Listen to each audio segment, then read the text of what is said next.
नमस्कार दोस्तों, आपका हमारे YouTube चैनल पर हार्दिक स्वागत है। आज हम आपको करंट अफेयर्स पढ़ाएंगे। करंट अफेयर्स का योगदान तो आप जानते ही हैं, हर प्रतियोगी परीक्षा में करंट अफेयर्स से क्वेश्चन आते हैं। तो ये पहला क्वेश्चन देखते हैं करंट अफेयर्स का। हाल ही में भारतीय नाविक जहाज एडवांटेज स्वीट को किस देश से सुरक्षित वापस लाया गया है? तो ये ईरान से वापस लाया गया है। ईरान से वापस लाया गया है। ईरान से वापस लाया गया है एडवांटेज स्वीट को। और आपको बता दें कि ईरान ने नूर उपग्रह को कक्षा में प्रक्षेपित कर दिया है और ईरान ने मुहाजिर वन ड्रोन का भी उद्घाटन किया है। ईरान संघाई सहयोग संगठन एससीओ का नया स्थायी सदस्य भी बन चुका है और ईरान ने दूसरे सैन्य उपग्रह नूर सेकंड का भी सफल परीक्षण किया है।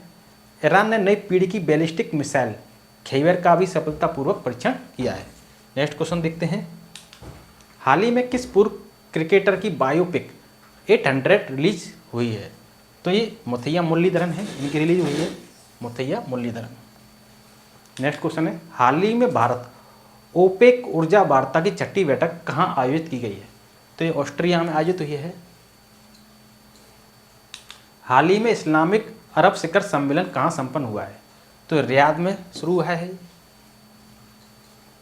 हाल ही में संपन्न एशियाई तीरंदाजी चैंपियनशिप में कौन शीर्ष पर आया है? तो दक्षिण कोरिया शीर्ष पर आया है। दक्षिण कोरिया जो कि दुनिया के सबसे बड़े चिप सेंटर का निर्माण करेगा। ओसेनिक सिटी नमक तैरता हुआ शहर साउथ कोरिया में स्थापित किया जा रहा है। और सुकवेल दक्षिण कोरिया के नए राष्ट्रपति बने हैं। स्पेस एक्स ने दक्षिण कोरिया के सैन्य उपग्रह एनालिसिस सेकंड को सफलतापूर्वक लॉन्च किया है और अपना पहला स्वदेशी अंतरिक्ष रॉकेट नदी को भी दक्षिण कोरिया ने सफलतापूर्वक लॉन्च किया है। नेक्स्ट क्वेश्चन है, हाल ही में माउंट एवरेस्ट के पास 21,500 फीट से स्काई डाइव करने वाली पहली महिला कौन बनी है? तो शीतल महाजन है, ये बनी है।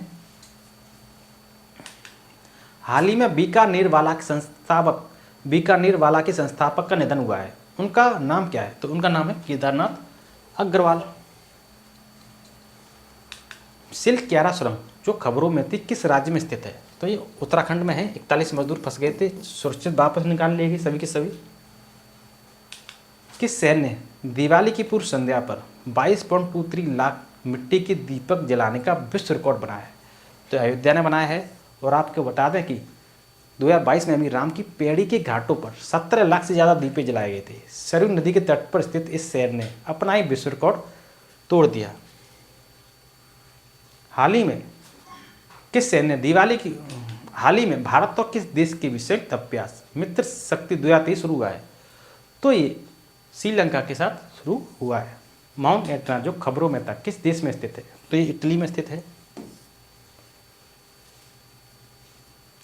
हाल ही में भारतीय सेना और बीआरओ ने कहाँ बेली ब्रिज पूरा किया है? तो इसे सिक्किम में पूरा किया है। कौन सी संस्था वार्षिक ग्रीन हाउस गैस बुलेटिन जारी करती है?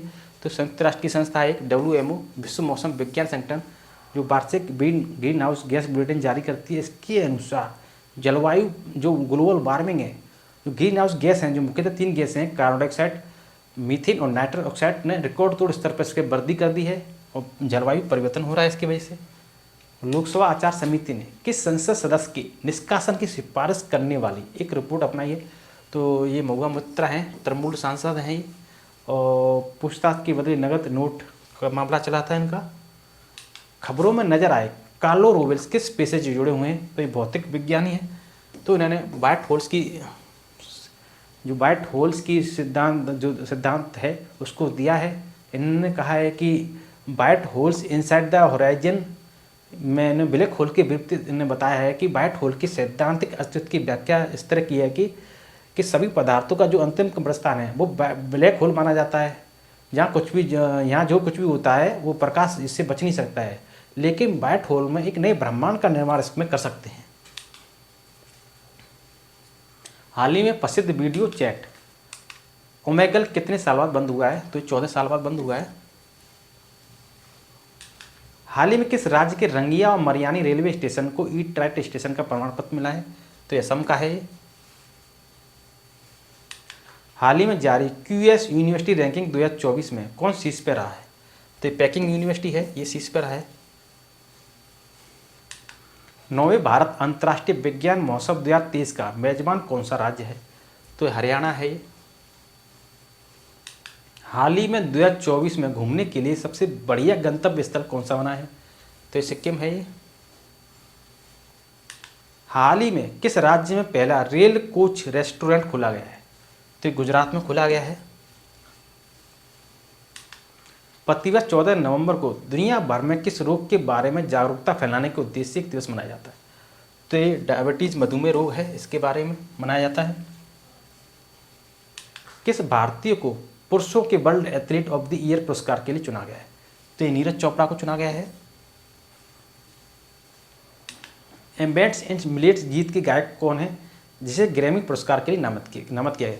फागुनी शाह हैं और इनके गौरव शाह इनके पति हैं। तो ए और सी दोनों सही हैं।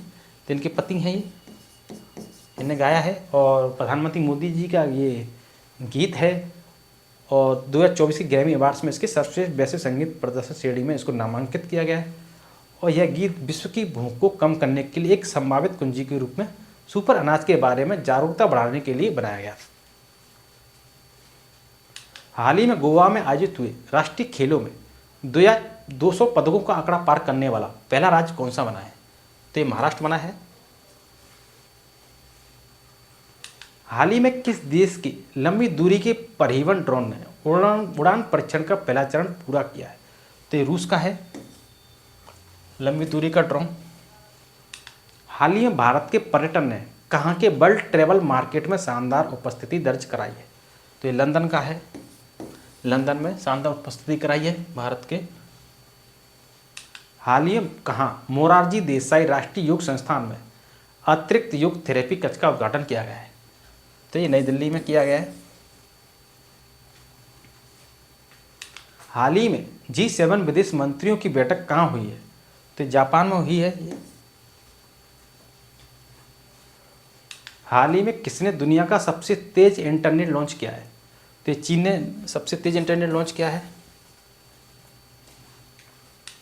हाल ही में संयुक्त राष्ट्र की एक रिपोर्ट के अनुसार किस क्षेत्र को पानी की कमी के मामले में विश्व का सबसे खराब क्षेत्र माना जाता है? तो दक्षिण एशिया है ये, दक्षिण एशिया। हाल ही में किस देश की रक्षा कंपनी साब 100% एफडीआई पाने वाली पहली विदेशी कंपनी बन गई है? तो 100% एफडीआई पाया है। तो ये कहाँ की कंपनी है? स्वीडन की है स्वाब, ये स्वीडन की है। और आशा करता हूँ कि आपको हमारा वीडियो अच्छा लगा होगा। यदि आपको हमारा वीडियो अच्छा लगा हो तो वीडियो को लाइक एंड शेयर जरूर करें, चैनल को सब्सक्राइब करें, कमेंट बॉक्स में कमेंट करें। अब तक के लिए धन्यवाद।